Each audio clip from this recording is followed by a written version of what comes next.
Welcome to the Thrive in Fashion podcast, where we explore the role of the fashion buyer, the knowledge and skill sets required for success, and the impact of the role in your retail business. In each episode, you will learn about industry best practice and how the buyer's role is evolving in this ever-changing, fast-paced industry. And now, here is your host, a fashion industry expert with over 20 years of experience, Elisabeth McHale. Hello and welcome to this podcast. I'm really excited that you're here and looking forward to embarking on my podcasting journey with you.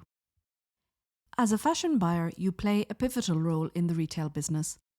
During this series, we will talk about all of those areas from design to supply chain, from marketing to retail, and everything in between. It is connected at different stages, and ultimately the buyer's strategy and decision-making impacts all areas of the business. My name is Elisabeth McHale, and I look forward to sharing my fashion buying experiences, insights, and learnings from working in the fashion industry, so it may help you in your fashion buying career. I am the founder of The Design Directive, a fashion business consultancy based in Dubai, and also the creator of Thrive in Fashion, an online course in fashion buying and merchandising to help aspiring fashion buyers, graduates, or boutique owners to transition into their dream buying roles with confidence and expertise. From navigating the complexities of the industry to mastering the technical skills required, this course sets you up for success. I am from Ireland and have been living in the Middle East for the past 12 years. And in this episode, I share my background story to fashion buying and how it all started for me. My career has taken me from working as a designer before moving into fashion buying and working my way up the career ladder from buyer to senior buyer before moving into head of buying and business manager roles. Some of the retail groups and brands I've worked with in Ireland, the UK, Europe and the Middle East include Primark, Landmark Group, Disney and WGSN, to name a few. I'm very fortunate to have had a huge amount of variety in my work and exposure to working both with brands, private label, licensing, doing brand development and product selection from established retail brands. As a consultant, I work with retail companies and brands looking to grow their business. This can range from developing a new brand or creating a new category opportunity to developing seasonal range plans and product assortments that align with the business strategies and goals. From a young age, I always knew I wanted to work in fashion. I was always creative, always drawing, and loved designing clothes and making outfits and garments, not just for my dolls, but later on for me and then for my friends. I spent hours cutting out those paper doll wardrobes from the back pages of a girls' magazine called Bunty that I used to beg my mum to buy for me. I used to make endless outfits for my Cindy dolls from leftover fabrics kindly donated by our local dressmaker. I can still remember the excitement when my mum would bring back a bag of fabric remnants from the dressmaker, and all I could think about was how many new outfits I could create for my dolls. It was always a foregone conclusion that I would go to art college, but the career path after that was not so clear. While I studied fashion design and learned to make patterns from scratch, created designs and garments, learned industrial knitting and tailoring techniques, I did not necessarily have aspirations to establish my own brand. From the outset, I never thought it was a glamorous industry to work in. I actually had no idea.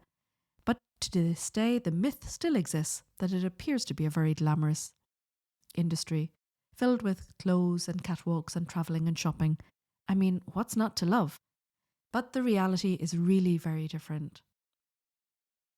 After college, I worked in retail for a while before securing my first professional role as a designer. This was with a children's wear manufacturer, and it was an eye-opening introduction to the industry. I quickly realised what I had learned in college had in no way prepared me for the real world. While I knew how to design and how to create tech packs, how to make products and cut patterns, it's a very different thing when you land in a factory and have to communicate your designs with the machinists and think about production and understand how costings work. But it was a really great learning ground. It opened up so many avenues. For example, I had never been to Première Vision in Paris, which is one of the world's largest fabric fairs.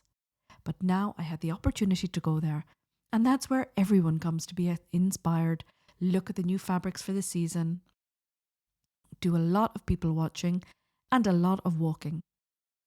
For my first role, it was great. I learned so much, but it was a steep learning curve and an experience that would stand to me as I progressed in my career. During that time, I met a buyer who made a lasting impression on me. It's something that I've never forgotten.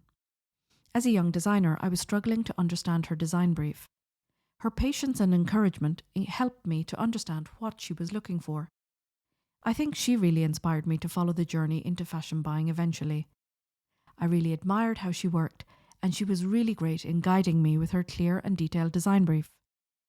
Once I understood what handwriting she was looking for, it made it much easier for me to create designs I knew would appeal to her. After a couple of years, I realised it was time to grow, get more experience, and that meant a move to London to take on another design role. Again, this was with a manufacturer. And a few years after that, I got the opportunity to move to Belgium and work as a designer in a large retail buying office. And that's when I started to join the dots.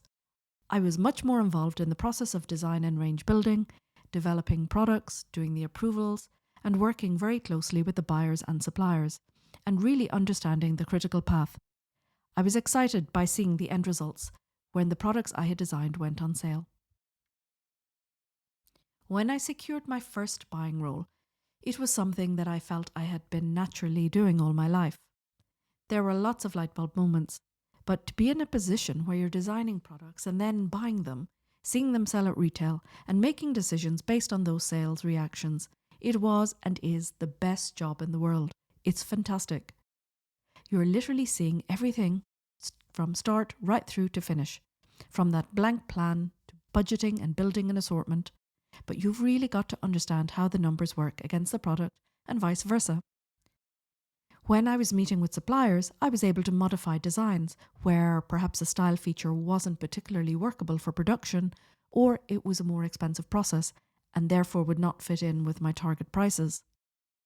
I was able to make changes while keeping the integrity of the design, and it became more workable in terms of production process and, of course, my target price.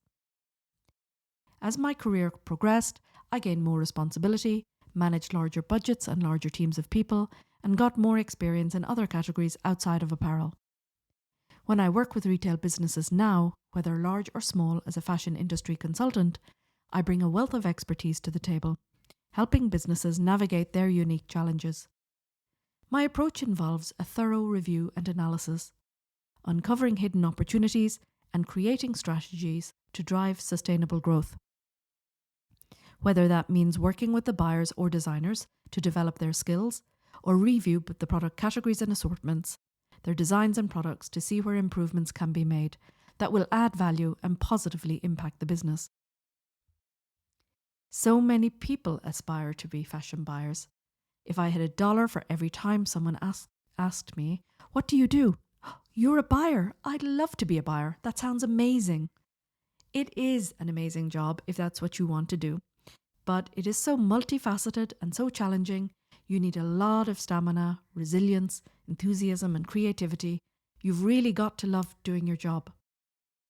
As a buyer, you are doing product development, working with designers, traveling and sourcing the products, sometimes directly from the factories, negotiating prices and contracts, following through once the product hits the stores, and watch the sales numbers come in.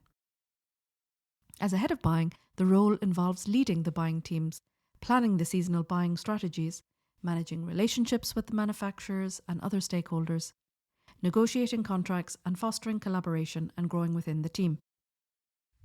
If you want to be a really great buyer, and that is to go from good to great, you need a lot of curiosity. You have to have a curiosity about your product, about your customer, about fabrics, about when you're working with suppliers to understand what they do. I really would advise you to remain open and be open to learning. And you need to get training. Don't expect to be a great buyer overnight. It doesn't happen that quickly. It's about honing your skills and building your experience. If you have the opportunity to join a buying office at a junior level, whether it's an admin or buyer's assistant admin, that's the time to really start learning, understand how the buyers work, and be a really great team player and learn as much as you can. And if you have what it takes, the career progression and responsibility will start to come. Join me next time for another episode. If you enjoyed listening to this podcast, it would mean a lot to me if you could leave me a review. And if there is something you want to hear, just let me know.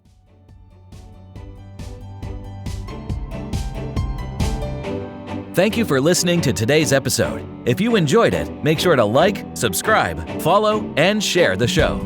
For more of Elisabeth's industry tips and to learn more about how you can develop your buying skills, visit thriveinfashion.com. There you can find show notes for this episode and every episode.